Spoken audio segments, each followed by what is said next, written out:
नमस्कार. मी doctor Priya दंडगे. Doctor Priya स्नेह clinic या यूट्यूब चॅनलवरील हेल्थ गप्पा या कार्यक्रमामध्ये तुम्हा सगळ्यांचं हार्दिक स्वागत. आई होणं ही अतिशय मोठी अशी नैसर्गिक देणगी आहे. ही अनुभूतीच अद्वितीय अशी आहे. आणि मग आई व्हायचं आहे म्हटल्यावर विशेषतः पहिलट करिणीला खूप सगळे प्रश्न पडतात. बाळाची काळजी पोटातल्या कशी घ्यायची, आपली स्वतःची काळजी कशी घ्यायची आणि हा सगळा 9 महिन्याचा काळ आनंदाचा आणि स्वास्थ्याचा कसा घालवायचा असे प्रश्न तिला पडतात.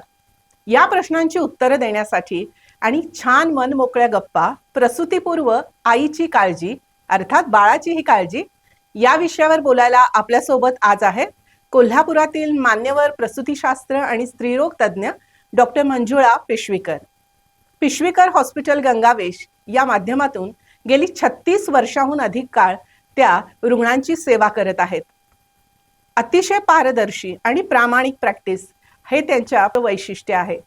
याचबरोबर त्या कोल्हापुरातील एकटी आणि अवनी या 2 सामाजिक संस्थांशी जोडल्या गेलेल्या आहेत.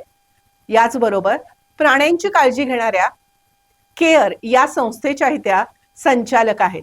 चला तर मग आज जाणून घेऊया प्रसूतीपूर्व आईची काळजी कशी घ्यायची. डॉक्टर मंजुळा पिशवीकर, तुमचं डॉक्टर प्रिया स्नेह क्लिनिक या यूट्यूब चॅनेलवरच्या हेल्थ गप्पा या कार्यक्रमात मनपूर्वक स्वागत. थँक्यू.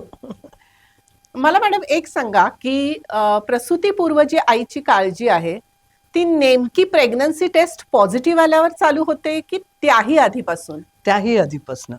सगळ्यात पहिलं म्हणजे स्त्री नेहमी प्लॅन करून प्रेग्नन्सी करावा. It should never be an accidental pregnancy.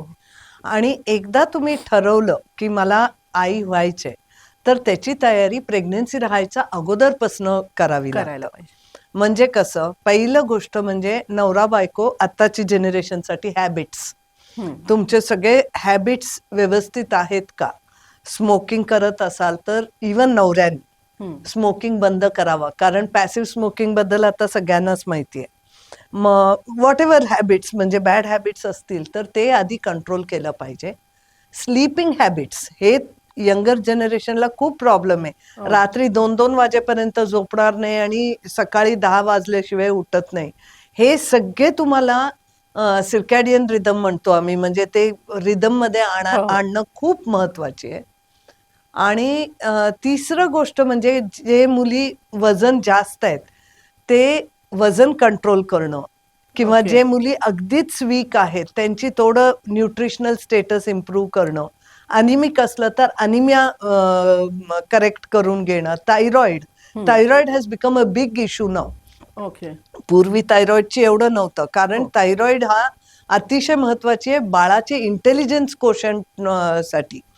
So thyroid व्यवस्थित आहे का, आणि ज्या मुलींच्या लाईफस्टाईल बॅड आहे किंवा आई वडिलांना डायबिटीस आहे त्यांचे शुगर चेक करणं, म्हणजे ओव्हरऑल तिच्या हेल्थ व्यवस्थित आहे का हे बघणं अतिशय महत्वाची आहे. मग second thing is folic acid B12.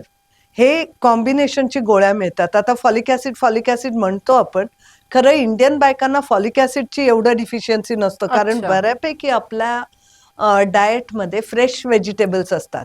हे वेस्टर्न कंट्रीज मध्ये प्रॉब्लेम आहे फॉलिक ऍसिडची. आपल्याकडे B12 डिफिशियन्सी जास्त असतो, कारण नॉनव्हेज मधनच B12 मिळतं. आणि इवन जे नॉन व्हेजिटेरियन्स आहेत ते रोज उठून खात नाही, आठवड्यातून एकदा दोनदा वार असतात. सो विटॅमिन B12 आणि फॉलिक ऍसिडची कॉम्बिनेशनची गोळ्या चालू करणं. आणि MC झाल्यानंतर एक 8-10 दिवस झाल्यावर काही औषधं लागलं तर मी काय औषधं घेतेय हे थोडं कॉन्शियसली घेणं हे महत्वाचे, हे एक्सपेक्टेड आहे. ओके. आणि मग एकदा प्रेग्नन्सी कन्फर्म झाल्यानंतर 9 महिने एकसारखीच काळजी आहे की त्याचे काही वेगळे भाग आहेत? नाही, त्याची मी म्हणेन की 3 घटक, म्हणजे पहिले 3 महिने, मधल्या 3 महिने आणि शेवटचे 3 महिने. कारण त्या ह्याच्यामध्ये चॅलेंजेस पण वेगळे आहेत आणि मॅनेजमेंट पण वेगळी आहे. मी तयारी सांगताना एक मी सांगितले नाही की रुबेला वॅक्सिन बरेच वेळा वेस्टर्न कंट्रीज मध्ये ज्या मुलीला प्रेग्नन्सी राहायचे त्यांना रुबेला वॅक्सिन देतात, आपल्या इंडियामध्ये देत नाही. सो बरेच लोकांना प्रश्न पडतो आपण का देत नाही. तर बेसिकली MMR आपल्याला लहान असताना दिलेलं दिलं असतं. आपल्या इंडियामध्ये एक गोष्ट चांगलं आहे की we get expose to so many infections की आपले शरीर विसरत नाही ते इन्फेक्शन्स. प्रत्येक इन्फेक्शनचे तुम्हाला इम्युनिटी आहे का किंवा रिसेंटली झाले का बघण्याची एक ब्लड टेस्ट असतो. IgG आणि IgM अँटीबॉडीज ओके. प्रत्येक आजाराची असतो. त्यात IgG म्हणजे पूर्वी होऊन गेलेलं आजार म्हणजे पूर्वी आतापर्यंत जे काही आजार झाले ते ते IgG. आणि शरीराला आठवते. इफ हा. Your IgG positive it is a good thing. म्हणजे ओके. तुझ्या शरीराला त्या आजाराबद्दलची एक्सपोजर आहे इधर थ्रू वॅक्सिन किंवा माइल्ड इन्फेक्शन आणि तुझ्या शरीराला ते फाईट कसं करायचं माहिती आहे. Okay. So that is a good thing. IgM म्हटलं तर रिसेंट इन्फेक्शन. ओके. जर एखाद्या मुलीच्या IgM पॉझिटिव्ह असला प्रेग्नन्सीमध्ये तर आम्हाला काळजी वाटते कारण ते प्रेग्नन्सी राहिल्यावर झालंय का झालेली आहे. मग ते बाळावरती परिणाम होतो का. पण IgG पॉझिटिव्ह असलं तर यू डोंट हॅव टू वरी. हे मी स्पेसिफिकली का सांगते, खूप पेशंट्स येतात मॅडम पॉझिटिव्ह आहे. काय पॉझिटिव्ह आहे बघितलं तर IgG positive. That does not matter, that's a good Okay. Thing. Actually म्हणजे IgG पॉझिटिव्ह असणं ही चांगली गोष्ट आहे. चांगली गोष्ट आहे. So Okay. Rubella IgG positive आहे का हवं तर बघू शकतो आपण. वेस्टर्न कंट्रीजमध्ये ते इन्फेक्शन इतके ह्याच्यात नसल्या कारणाने नंतर त्यांना एक्सपोजर नसतो लहान असताना वॅक्सिन झाल्यावर. सो ते शरीर विसरलेले असण्याची शक्यता असतो IgG निगेटिव्ह म्हणून Okay. ते रुबेला वॅक्सिन देतात. आपल्याकडे नंतर इतके छोटे छोटे डोसेसमध्ये एक्सपोजर असतो. We don't give that rubella vaccine. हा, आता काळजी म्हणत होता तुम्ही. काळजी पहिले 3 महिन्यात वेगळं, मधल्या 3 महिन्यात वेगळं आणि शेवटचे 3 महिने Okay. जसं म्हटलं आपण. पहिले 3 महिन्यात त्या मुलीला जास्त करून नॉशिया किंवा मळमळणं, काही गोष्टी आवडतात काही गोष्टी आवडत नाही. भूक लागते पण जेवण जात नाही. सारखं दमल्यासारखं, झोप आल्यासारखं, काही करायची इच्छा नाही, बसून राहावा असं फिलिंग असतो.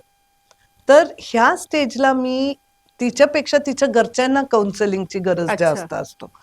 तर पूर्वीच्या काळात कसं जॉईंट फॅमिलीज असायचे, आजी असायची, काकी असायची, कोणीतरी सांगणारी असायची. आता बरेच वेळा नवरा आणि सासूबाई दोघं, ओ ही काय खात नाही, हिचं वजनच अच्छा, कमी हा. झाले बघा, सारखं झोपून असते.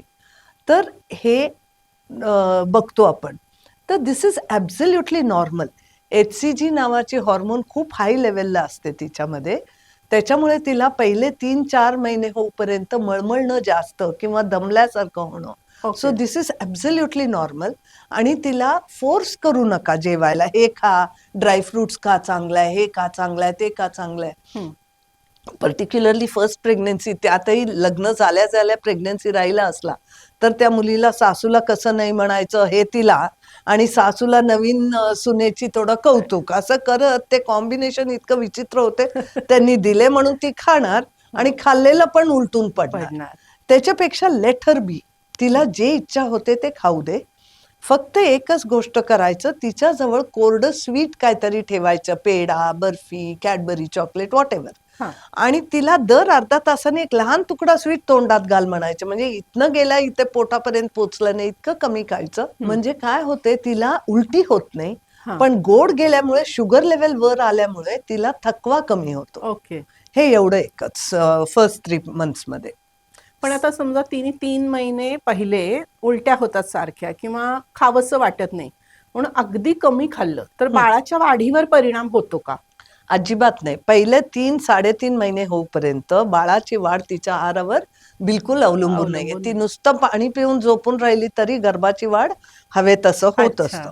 3.5-4 महिने झाल्यावर बाळाची बोन्स तयार व्हायला लागतात, ब्लड व्हॉल्यूम वाढायला लागतं. तेव्हा आईच्या ह्याच्यातनं सगळे जास्त शोषून घेते बाळ, आणि तेव्हा मात्र बाळाची वाढ कमी पडू शकते तिच्या आहार व्यवस्थित नसला तर, किंवा तिच्याही तब्येत खराब होऊ शकतो. सो सेकंड ट्रायमेस्टर जे म्हणतो म्हणजे 3 महिनेपासून 7व्या महिन्यापर्यंत, त्या दरम्यान बाळाची नीड्स वाढतं आणि तिच्या आहाराकडे आपल्याला जास्त कॉन्सन्ट्रेट करावी लागतं. पहिले 3 महिन्यात जास्त करून तिला हाय कॅलरी फूड, आणि दुसरं झोपून देत नाही काही लोक, झोपू नको, सारखं झोपू नको, बाळ मोठं होते, असं काहीतरी लोकांची हे. तसं करायची गरज नाहीये, कारण तिचं शरीर मुद्दामून, निसर्ग जे आहे आपल्यापेक्षा खूप शहाणं आणि स्ट्रॉंग आहे. सो निसर्गानेच तिला झोप जास्त देते का, कारण ती जे काय तोडं खाती तिचं शरीरही युटिलाइज करते आणि बेबी पण युटिलाइज करते. अच्छा. जेव्हा तिच्या ऍक्टिव्हिटीज कमी होतात तेव्हा बाळाला कॅलरीज जास्त मिळतात. सो झोपून दे तिला, रेस्ट घेऊ दे, काहीही बिघडत नाही. आणि जसं तिच्या 3.5-4 महिने होईल तसं तिच्या आपोआप फ्रेश वाटायला लागेल, HCG लेवल्स नॉर्मल येतील आणि मग तिच्या भूक वाढायला लागेल. So just be with her, be a support to her, बाकी काही करायची गरज नाही. आणि मग सेकंड ट्रायमिस्टर म्हणजे ओके, 3 ते 7 महिने कोणती काळजी घ्यायची? हा बेसिकली 3 ते 7 महिने हा रिझनेबली बेटर फेज ऑफ प्रेग्नन्सी, म्हणजे कमी त्रासाची. ओके. पहिले 3 महिन्याचे नॉशिया वगैरे कमी झालेलं असते, कंबरदुखी पण ह्या स्टेजला थोडं कमी असतं आणि ह्या स्टेजला बाळाची वाढ व्हायला लागलेलं असतं. त्याच्यामुळे बाळाची गरजा वाढलेल्या असतं आणि इट नीड्स मोर न्यूट्रिएंट्स. आता तुमच्या आहाराची क्वालिटी जास्त महत्वाची असतं क्वांटिटीपेक्षा. सो ते जे लोक म्हणतात की दुप्पट खावं, हा म्हणजे असं म्हणतात की आता तू 2 जीवांची आहेस, डबल खा. असं बिलकुल नाहीये. ह्याच्यानी खूप मुली त्रासलेले असतात, घरचे सगळे कमी खाती करतात. That's not needed. See, quality is more important than quantity. आता क्वालिटीमध्ये मी काय म्हणेन, breakfast. Let us start with breakfast. ब्रेकफास्टला मी म्हणेन की आपला South Indian breakfast is good. त्यात उडदाची डाळ असतो, म्हणजे प्रोटीन आहे, प्रोटीन आला. ऑल द डाळ जे आहेत ते सगळे प्रोटीन, आणि ते फर्मेंट केल्यामुळे ते पचू शकतं आणि सकाळी खाल्लेलं प्रोटीन संध्याकाळपर्यंत तिच्या ऍक्टिव्हिटीमध्ये वगैरे व्यवस्थित पचून जातं. So South Indian food breakfast. दुसरं गोष्ट म्हणजे जे नॉन व्हेजिटेरियन्स आहेत त्यांना अंड. It's a very good source of protein, easily available, easily we can prepare dishes. So अंड, इडली, डोसा किंवा अशा गोष्टी जे आहेत, पराठे, all these are healthy foods. त्याची काही हे नाहीये. सो ब्रेकफास्ट चांगलं हेल्दी पाहिजे. दूध सकाळ संध्याकाळ 1-1 ग्लास, म्हणजे अराउंड हाफ अ लिटर दूध. आता हे देताना मी नेहमी माझ्या पेशंट्सना सांगते, ज्यांची वजन थोडं जास्त आहे त्यांना कौतुकाने तुम्ही आपल्या म्हशीचं दूध आणून कट्ट्यावरची असं करायची गरज नाही. आज उकळून ठेवलेलं फ्रीजमध्ये साई काढलेलं दूध दुसऱ्या दिवशी घेऊ शकता, म्हणजे you get the calcium and you don't get the fats. किंवा स्किम्ड मिल्क, व्हॉट एव्हर. दुसरं a good source of calcium is बदाम. रोज सकाळ संध्याकाळ 2-2 बदाम भिजवून असू दे, रोस्टेड असू दे, कच्चा असू दे, एनिवे 2 बदाम, 2 खजूर. खजुरामध्ये आयर्न जास्त असतो रक्ताचे प्रमाण वाढण्यासाठी. बदामामध्ये calcium, and that doesn't need a big appetite. 2 बदाम, 2 खजूर कोणी खाऊ शकतं. आता सेकंडली, फळभाज्या सगळे आलटून पालटून. पालेभाजी रोज एक तरी व्हायला पाहिजे.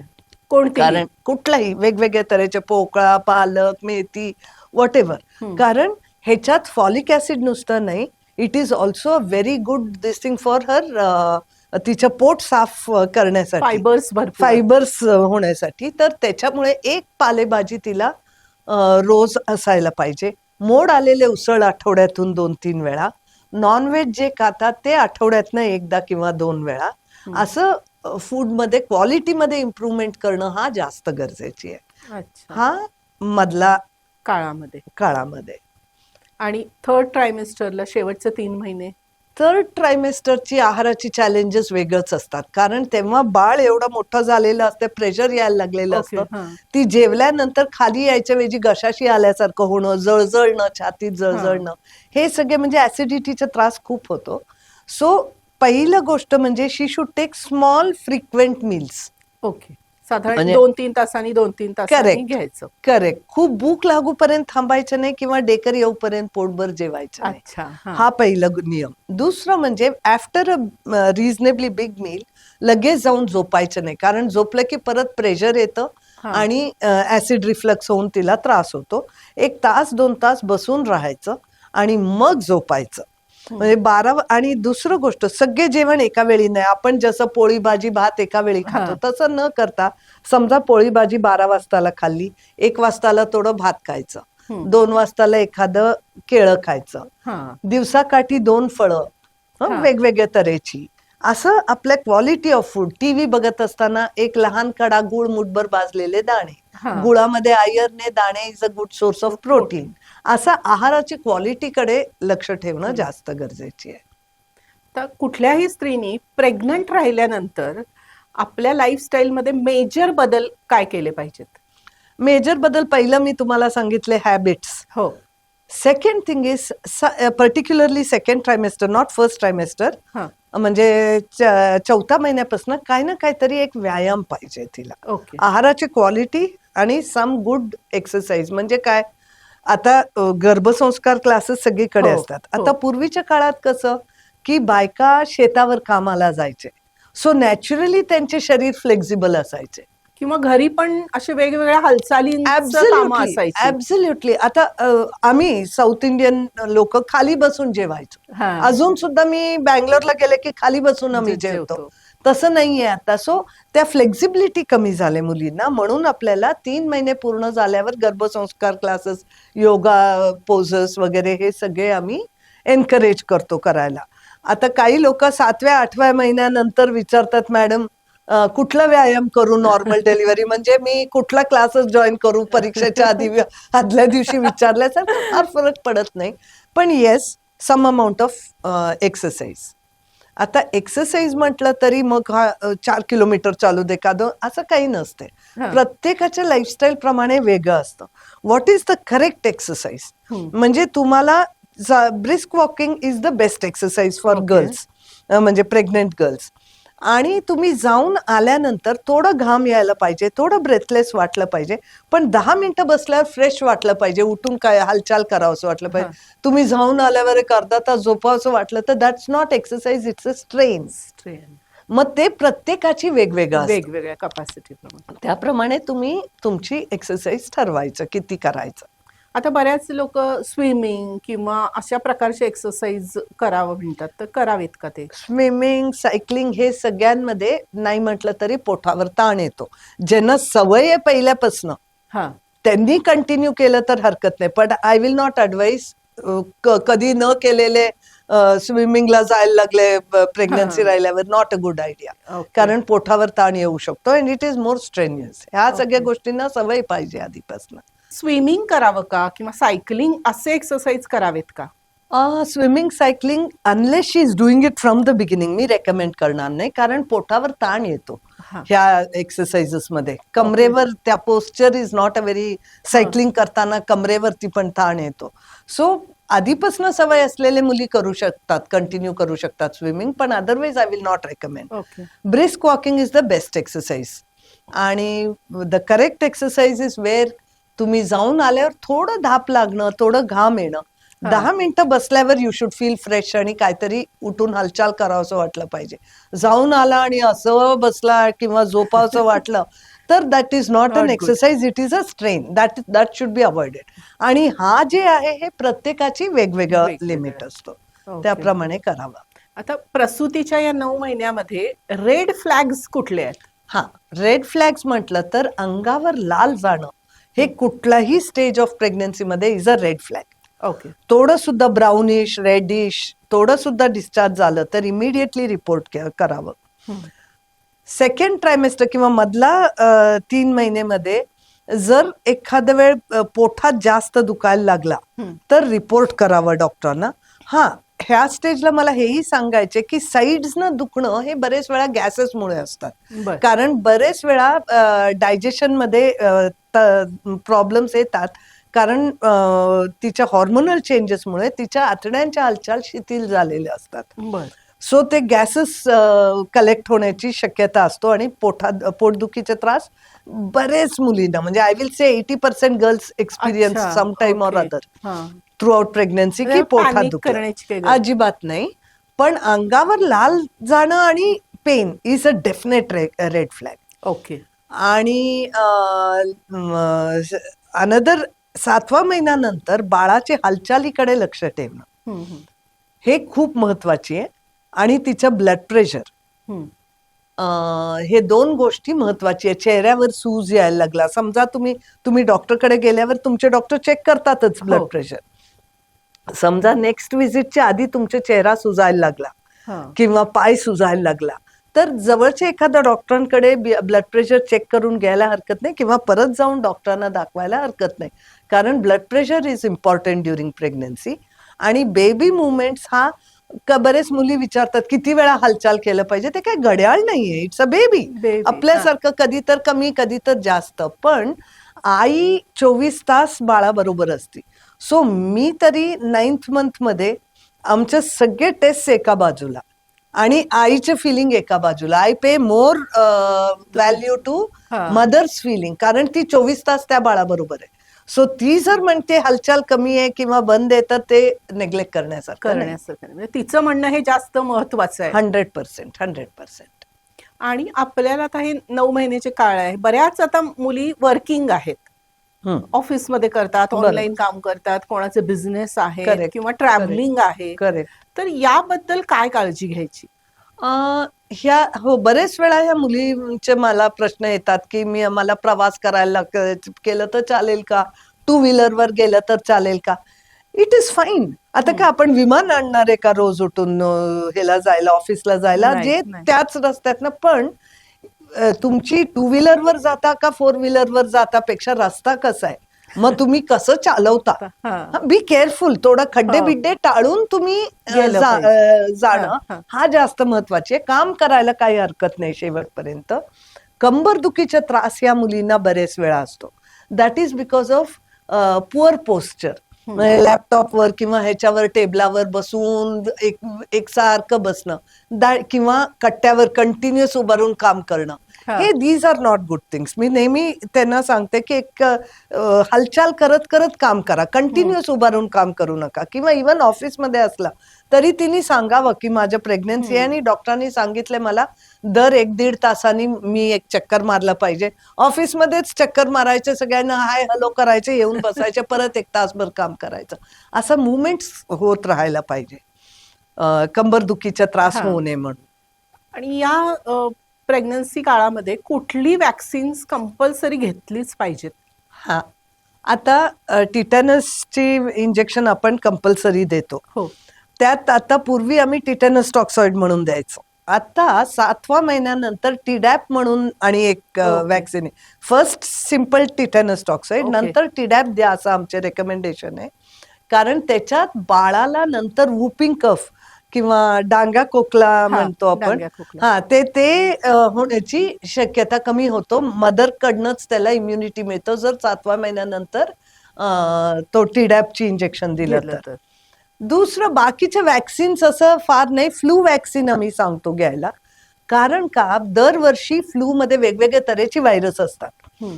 सो दरवर्षी टेस्ट करून त्याप्रमाणे इन्फ्लुएन्झा वॅक्सिन दिलेलं असतं.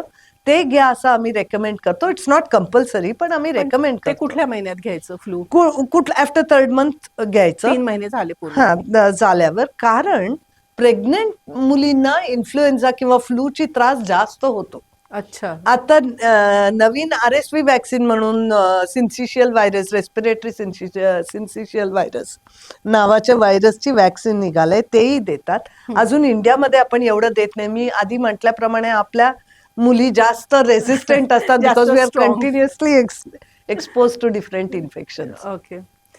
तुम्ही आता तुमच्या प्रॅक्टिसमध्ये इतक्या वर्षाच्या बघितलंच असेल की बऱ्याच गैरसमजुती आहेत. म्हणजे हा अन्न खायचं नाही, हा पदार्थ खायचं नाही, हे उष्ण आहे, गरम आहे, ग्रहण पाळायचं, किंवा प्रत्येक कास्ट, समाज याच्यामध्ये वेगवेगळ्या अशा समजुती आहेत. करेक्ट. तर ह्या केवढ्या खऱ्या आणि काय? एक मी सांगू का, आपल्या कल्चरमध्ये बऱ्यापैकी सायंटिफिक हॅबिट्स असतात. हा, पण मी अनलेस इट इज हार्मफुल, मी फार त्याच्या विरुद्ध जात नाही. आता समजा ग्रहणाचे दिवस, तिने नाही गेली 1 दिवस बाहेर, काय बिघडत नाही. आजी पण खुश, काकी पण खुश, पेशंटला पण काय नुकसान नाही. पण समजा गेली आणि गर्भ काढून टाका, काय तर त्याच्यावर परिणाम झाले, असं कोणी आलं तर आय डोंट डू इट. कारण असं सायंटिफिकली गर्भावरती एक्लिप्स किंवा ह्याची सूर्य चंद्र ग्रहणाची काही आतापर्यंत तरी प्रूव्ड नाहीये. पण मी म्हणते की सांगते ना आजी, राहा ना 1 दिवस घरी, काय बिघडत नाही. ओके. आणि कुठलं काय नदी ओलांडायचं नाही, देर इज नो सायंटिफिक हे. आहारामध्ये पपई खाऊन देत नाही हा, म्हणतात काही हा. वेळा. तर खरं आहे की पपईमध्ये पेपेन असतं, ज्याच्यामुळे जर तिने 4 किलो पपई खाल्ली तर एक कळ येऊ शकतं. पण everything in moderation is fine. Okay. असं काही फार हे नाही. किंवा अमुक एक खाल्ल्यानंतर अबॉर्शन होतं, जे ओवा गरम आहे, तीळ गरम आहेत, असं प्रत्येकाकडे. असं असं काही प्रूव्ह नाहीये. ह्याच्यावरनं मला आठवते बरेच पेशंट, मी किती केळं खाल्ले तरी अबॉर्शन मला नको होतं प्रेग्नन्सी. केळं खाऊन जर होत असतं तर काय. एवढं शास्त्र पुढे गेलं नसतं आणि एवढं असं सगळं काही झालं नसते, असतं. असं काही नसते. खरंय खरंय. आणि मला एक विचारायचंय की या काळामध्ये म्हणजे घरी सून किंवा मुलगी प्रेग्नंट आहे, तर विशेषतः सून तर प्रेग्नंट आहे या काळामध्ये इतर कुटुंबातल्या व्यक्ती आणि नवरा यांची काय भूमिका असायला पाहिजे? ओके. मी बेचारे नवऱ्यांना बरेच हे करते ओपीडी मध्ये आल्यावर. कंबर दुखते, तर त्याची काय काम आहे सांग ना, कंबर दाबून द्यायला, असं हे करत असते. कारण इट इज ट्रू, ती मुलगीला सायकोलॉजिकली शी इज बरेच वेळा पहिले 3 महिन्यात आणि इमिडिएटली आफ्टर डिलिव्हरी बरेच मुली डिप्रेशन किंवा इरिटेबल असतात. बरेच मुलं पण तक्रार करतात, मॅडम ही खूप चिडचिड करते, किंवा काय विचारायचे विचारून घे मॅडम ना, म्हणजे सगळे तुझं तू क्लिअर कर, घरी गेल्यावर कटकट करू नको. Indirectly that is. मी नेहमी म्हणते की प्रेग्नन्सी एवढं 9 महिने ती कॅरी करते ना, मग तिला तुम्ही सायकोलॉजिकली सपोर्ट करा ना. तिला थोडं सायकोलॉजिकल सपोर्टची गरज गरज असतो. आहे. हॉर्मोनल चेंजेसमुळे तिला पर्टिक्युलरली पहिले 3 महिन्यात मळमळत असते, इरिटेबल असते, ती चिडचिडे पण करते. सहन करायचे काम तुझं, तू प्रेग्नन्सी घेऊ शकतोस का? नाही ना. मग तिचं चिडचिडे पण थोडं सहन करायचं, थोडं पॅम्पर करायचं. हे करणं गरजेचे आहे आणि जनरली करतात पण. आताची मुलं चांगले आहेत, हो. म्हणजे मी जे बघितले आताची generation, they do give good support. पण psychological support is a very important factor for Yes. That girl. कारण अभिमन्यू सारखं ते चक्रव्यूह. चक्रव्यूह शिकले का नाही, इतके बेबीमध्ये कॅपॅसिटी आहे की नाही समजून घेण्याची. आमच्या अजूनही सायंटिफिक ह्याच्यात तरी प्रूव्ह नाही झालेलं. पण एक गोष्ट निश्चित की बाळ डिलिव्हरी नंतर सुद्धा आईला ओळखते. म्हणजे बाकी कुणाला नाही ओळखलं तरी आई घेतली ब्रेस्ट फिडिंगला की बेबी बिकम्स काम. ह्याच्या अर्थ बाळाला आईची हे असतो. सो आपण पोटात असतानापासनं बाळाला कळतं की आईच्या हार्ट रेटवरनं, रेस्पिरेटरी रेटवरनं आईची फिलिंग काय आहे. सो आई घाबरली की बाळ पण आत घाबरतं. डिस्टर्ब होतो. सो बाळासाठी का होईना सगळ्यांनी घरच्यांनी चांगलं तिला आनंदी ठेवणं हे अतिशय गरजेचे, असं मी म्हणेन. सो मी मुलींना पण रेकमेंड करेन की बुक्स बघणं वाचणं किंवा मूवीज बघणं. बी केअरफुल की म्हणजे चांगल्या गोष्टी तुमच्या शरीरावर तुमच्या मनावर काय परिणाम होतो ह्याची थोडं कॉन्शियस राहून तुम्ही हॉरर वाचा. मूवीज जरा बघताना ऍब्सोल्युटली, ऍब्सोल्युटली. आणि एक मला विचारायचंय की आता बरंच बाहेर खाणं होतं हम्म. हॉटेलमध्ये किंवा काय, सो काय तुम्ही रेकमेंड कराल? एक तर इच्छा होणारच तिला कधी ना कधी, तर मी म्हणेन की शक्यतो तुम्ही घरात ते सगळे जे काही इच्छा होते ते घरच्यांनी करून द्यावं तिला. आई म्हणा, सासू म्हणा, कोणी. पण बाहेर जरी खाल्लं तर be careful what you eat, where you eat. आता रस्त्याच्या बाजूला मी म्हणेन पाणीपुरी आणि भेळ आणि चाट आणि असलं खाऊ नका. का?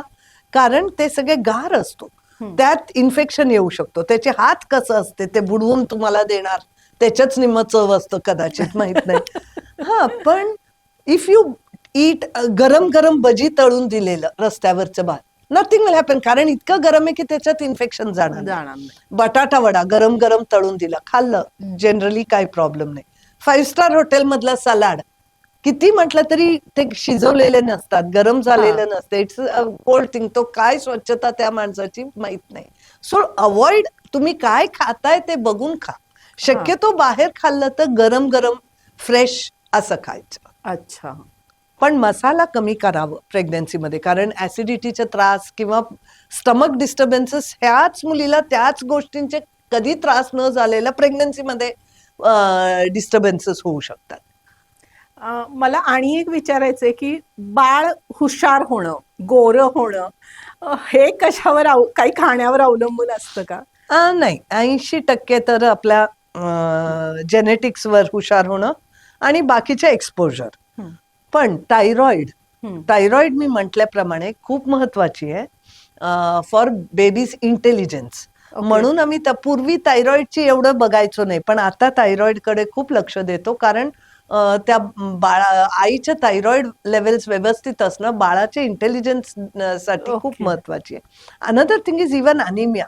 हं. मी अलीकडे हे जास्त मुलींना बर. सांगते, तुझं HB कमी असलं तर तिला वाटते काय टॉनिकच्या गोळ्या घेतलं नाही घेतला. हे सांगायला पाहिजे की anaemia also affects baby's intelligence. ओ. मग ती केअरफुल राहते, मग ती आयर्नची गोळ्या व्यवस्थित घेते, हिमोग्लोबिन व्यवस्थित येऊपर्यंत. Anaemia also affects baby's intelligence. हो. आणि थायरॉइड. हा, iron, haemoglobin levels and thyroid. पण रंग तर आई वडिलांचे Genetic. जेनेटिक असतो. आणि एक सगळ्यात कळीचा प्रश्न विचारला जातो, तुम्ही म्हणजे क्लिनिकमध्ये हा फेस केला असेल, की संबंध पती पत्नीने या 9 महिन्यामध्ये केव्हा ठेवावेत किंवा ठेवावेत की नाही ठेवावेत? ओके, ह्याच्याबद्दल काही फारसं प्रॉब्लेम नाहीये इंटरकोर्स बद्दल, पण it should be according to her desire आणि तिला कम्फर्टेबल होईल त्या पोस्चरमध्ये. हा एवढं काळजी घेतलं पाहिजे निश्चित. हा. आणि ते लाथास आणि आहे. जर पेशंटला ब्लिडिंग असला किंवा अगदी शेवटच्या शेवटच्या 15 दिवसात किंवा प्रीटर्म डिलिव्हरीची हिस्ट्री असला तर त्या लोकांनी अवॉइड करावं, ओके. कारण इन्फेक्शन होऊन तिला मेम्ब्रेन्स रप्चर होऊन लिकिंग म्हणजे अंगावरनं असं पाणी होऊ जाणं शकतं. वगैरे होऊ शकतं. होऊ शकतं. Otherwise it is a natural thing, पण she should be the person who decides. Okay. आणि एकूणच आपल्याकडे प्रसूतीमध्ये आता काळजी आहे ती खूप अशी म्हणजे वेगवेगळ्या पैलू त्याचे समोर यायला लागलेत. तर मेट्रो सिटीज मधलं आणि कोल्हापूर सारख्या शहरामध्ये यामध्ये काही फरक आहे? आता मेट्रो सिटी सारखंच झाले कोल्हापुरात सुद्धा मुलींची म्हणजे ऍटिट्यूड. पण रुरल आणि अर्बन म्हटला म्हणजे हा, खेडेगावातल्या मुलींची म्हटलं तर आता तिथे पण चेंजेस खूप झालेली आहेत. पण हा, त्या मुलींना एक्सपोजर नसतो. जे काय ऐकतात लेबर बद्दल ते सगळे नेगेटिव्हच ऐकलेले असतात. अनफॉर्च्युनेटली हा प्रॉब्लेम खरा आहे. आता किती तर मुली, मला मॅडम सहन नाही होणार, नॉर्मल डिलिव्हरी नको, असं येणारे खूप सारे मुली झालेत. मी नेहमी त्यांना सांगते, 84 लाख तऱ्हेचे प्राणी आहेत जगात, सगळे होतात आणि त्यांना कोण बघत पण नाही. हो. आणि तुम्हाला एवढं हे असताना कशाला काळजी करते? आणि हे निसर्गाने दिलेलं. So labour pains are never असं भयानक ते हिंदी पिक्चर मध्ये दाखवतात ऑल असं बॉलिवूड. असलं काही नसते. हळूहळू वाढते आणि only 1 part of the labour म्हणजे एक तास 2 तास तो सिव्हिअर पेन असतो.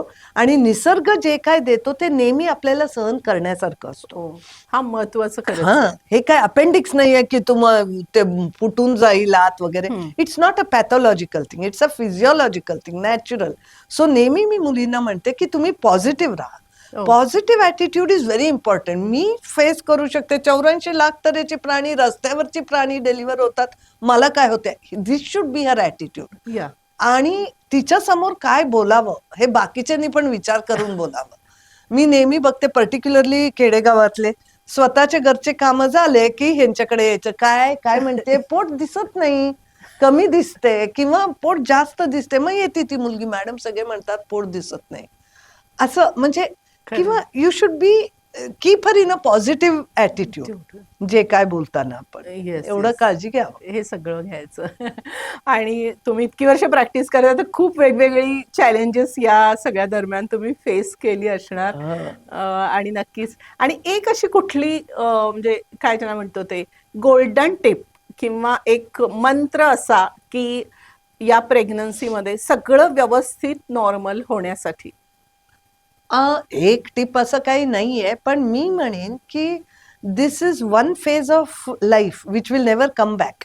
ओके. आणि so take it positively and be happy. आणि घरच्यांनी पण सगळ्यांनी हे एन्जॉय करावं आणि तिला आनंदी ठेवावं, तिने पॉझिटिव्ह राहावं. काही मुली असं असतात की प्रत्येक एवढंस गोष्टींना घाबरणं, काय होणं, असं नाहीये. This is a natural change in your body and you are easily capable of facing it. हा पॉझिटिव्ह ॲटिट्यूड मुलींनी ठेवावा, ह्याच्या पलीकडे बाकी काही नाहीये. आणि मला नेहमी वाटते की अगदी सुरुवातीला म्हटल्याप्रमाणे pregnancy should always be planned and not an accident. हा. मग you are psychologically prepared for it आणि फिजिकली प्रिपेअर्ड फॉर इट, सगळे तयारी करून. That is the correct way of going for pregnancy. खरं तर मॅडमनी आज इतकी छान माहिती सांगितली आणि सगळ्यांच्या मनातल्या शंकांचं समाधान केलेलं आहे. मॅडम खूप खूप धन्यवाद. Thank you very much. आणखी आपण असेच बरेच विषय घेऊन भेटणार आहोत. हेल्थ गप्पा या डॉक्टर प्रिया स्नेह क्लिनिक यूट्यूब चॅनलवर नक्की बघत राहा आणि हा कार्यक्रम कसा वाटला नक्की आम्हाला कमेंट सेक्शनमध्ये कळवा. धन्यवाद.